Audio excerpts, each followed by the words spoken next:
Bom dia, irmãos. Hoje estamos aqui para mais um devocional, a palavra do nosso Deus, para meditarmos, para alimentar o nosso espírito. E em um mundo com tantos problemas, em um mundo com tantas situações adversas que enfrentamos na nossa vida, hoje vamos tratar sobre resolução de conflitos ou como a Bíblia pode nos ajudar neste tema tão importante no que diz respeito ao nosso dia a dia, a nossa luta diária com os problemas, com aquilo que enfrentamos, como vencer, né, e como a Bíblia pode ser essa base para essas nossas lutas.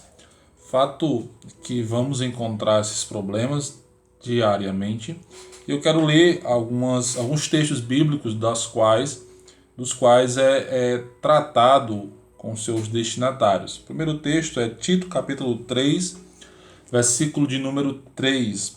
Paulo, escrevendo a Tito, ele exorta sobre a salvação como sendo pela graça de Deus, mas essa salvação leva a boas obras, a atitudes que condiz com alguém que é salvo em Cristo Jesus. Versículo 3 do capítulo 3, Paulo escreve o seguinte: Pois nós também, no passado, éramos insensatos, desobedientes, desgarrados, escravos de todo tipo de paixões e prazeres, vivendo em maldade e inveja, sendo odiados e odiando uns aos outros. E ele segue tratando que agora se manifestou, a bondade de Deus, o nosso Salvador, e essa bondade, essa graça deve moldar a nossa vida, deve moldar o nosso caráter. Em 2 Coríntios, capítulo 12, Paulo vai escrever algo semelhante àqueles irmãos, capítulo 12, versículo 20.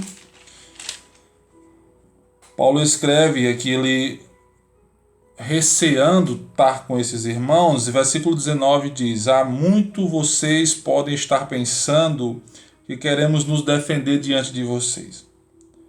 Falamos em Cristo diante de vocês. E tudo isto, meus amados, é para a edificação de vocês. Tudo que Paulo escreveu exortando os coríntios, repreendendo, era para a edificação, para o crescimento. Versículo 20 ele diz: Pois tenho receio de que, indo até aí, eu não os encontre na forma que eu gostaria de encontrá-los. E que também vocês me achem diferente do que esperavam. E que haja entre vocês briga, inveja, ira, egoísmo, difamação, intriga, orgulho e tumulto. Aqui são alguns dos pecados que Paulo descreve, dos conflitos que existe e existia entre esses irmãos e muitas vezes existe entre nós. Mas ainda escrevendo aos Colossenses, capítulo 3, versículo 8, Paulo exortando ao abandono da velha natureza e ao revestir-se da nova. No versículo 8 ele diz: Agora, pois, abandonem igualmente todas estas coisas, e ele descreve algumas: ira, indignação, maldade, blasfêmia, linguagem obscena no falar. E ele continua: não mintam uns aos outros, e continua descrevendo aspectos da velha natureza daqueles que não estão em Cristo Jesus. E que são conflitos que eles enfrentam e nós também enfrentamos, mas como cristãos devemos nos despir, devemos abandonar estas velhas práticas. Como abandonamos essas velhas práticas? A palavra de Deus em Tito, capítulo 2, se você abrir comigo aí rapidamente, Tito capítulo 2, versículos do 11 em diante, vai descrever que a graça de Deus, ela nos habilita, ela nos capacita a isso. Ela diz que a graça, a palavra de Deus diz no versículo 11, capítulo 3 de Tito, porque a graça de Deus se manifestou salvadora ou trazendo salvação a todos os homens. Ela nos educa ou nos ensina para que, renegada a impiedade e as paixões mundanas, vivamos no presente século, ou seja, vivamos neste mundo de forma sensata, justa e piedosa. Então, os recursos da graça de Deus capacitam-nos e nos habilita a lidarmos com os nossos conflitos de uma maneira que glorifique a Deus. Nos habilita, nos capacita a lidarmos bem com os nossos conflitos e glorificarmos ao Senhor através deles. Não é que não vamos ter conflitos, mas uma vez que tenhamos esses conflitos, dos quais alguns eu descrevi, nós vamos glorificar a Deus por meio através desses conflitos, porque vamos fazer e vamos agir de uma maneira que glorifique ao Senhor.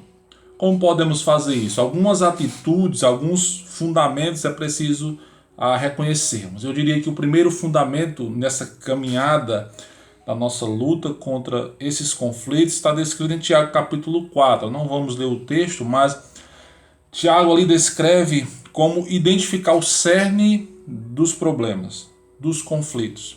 E a Escritura nos mostra que é dentro de nós mesmos, que é o nosso próprio coração, que é corrupto. Então, identificar o problema e corrigir esse problema. E corrigir à luz, obviamente, da palavra de Deus. Essa correção envolve algumas atitudes, ou seja, a ideia de abrir mão de desejos ávidos, de atitudes negativas, abrir mão da nossa própria exaltação e procurar a glória de Deus e não a nossa própria glória. Esvaziar de nós mesmos esse nosso ego, esse desejo de ser e de querer aparecer, e colocar em evidência uma vida que serve, que honra e que teme ao Senhor. Precisamos disso, meus irmãos. Precisamos identificar o problema e resolver o problema. Nesta caminhada cristã, nós devemos a cada dia procurar estar em paz com Deus, no sentido de que estamos procurando ter vidas transformadas, ter vidas que glorifiquem ao Senhor, ter vidas que honrem ao título que carregamos de cristãos. Para isso, eu diria, vou deixar aqui 4 conselhos com base em 4 versículos bíblicos nessa nossa caminhada cristã.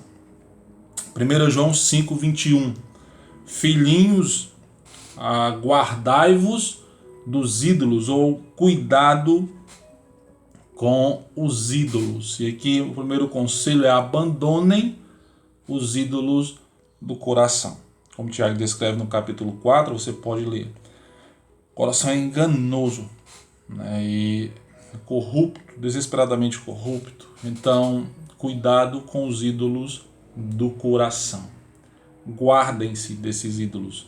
Fujam, tenham cuidado. O segundo conselho, Salmo 119, versículo 11. Meditem e obedeçam a palavra do Senhor. Lá diz: escondi ou guardei a tua palavra no meu coração para não pecar contra ti. Resolver os problemas, resolver esses conflitos, é reconhecer a origem dos conflitos e apegar-se à palavra de Deus. Guardar a palavra no seu coração. A maneira de você cuidar, ter cuidado para que ídolos não entrem no seu coração, é guardar a palavra do Senhor, deixar o seu coração preenchido na palavra de Deus, meditar na palavra de Deus. Assim você está se protegendo. Um quarto conselho, 1 Coríntios capítulo 10, versículo 31. Um texto bem conhecido: portanto, quer comais, quer bebais, ou façais qualquer outra coisa, fazei tudo para a glória de Deus. A ideia aqui é anseio pela glória de Deus. Anseie pela glória do Senhor. Que o desejo da sua vida seja glorificar ao seu Senhor, ao seu Salvador. Não coloca o seu ego em primeiro lugar, porque aí certamente vai fracassar, vai cair, vai pecar. E o último conselho nesta caminhada na resolução dos nossos conflitos é render-se ao senhorio de Cristo, ao seu poder transformador. E aqui eu quero encerrar com Romanos 12, 1 e 2. Paulo diz: rogo-vos, pois, irmãos, pelas misericórdias de Deus, que apresenteis os vossos corpos por sacrifício vivo, santo e agradável a Deus, que é o vosso culto racional. E não vos conformeis com este século, mas transformai-vos pela renovação da vossa mente, para que experimenteis qual seja a boa, agradável e perfeita vontade de Deus. Resumindo os 4 conselhos para que possamos superar esses conflitos: abandonem os ídolos do coração, meditem na palavra de Deus, anseiem pela glória de Deus e rendam-se ao seu poder transformador. Porque a graça do Senhor, ela nos habilita para renegar a impiedade e as paixões mundanas e vivermos neste mundo de maneira sensata, justa e piedosa, e assim de uma maneira que glorifica ao nosso Deus. Vamos orar. Senhor, obrigado pela essa palavra, obrigado pela salvação, perdoa os nossos pecados e nos ajuda nessa caminhada, Senhor, que possamos te honrar. Sabemos que os problemas são para todos e a solução é a mesma, é a tua palavra, é a meditação, a tua santa palavra e procurar aplicar às nossas vidas. Obrigado, meu Deus, abençoa a todos que assistirão esse devocional. Em nome de Jesus. Amém.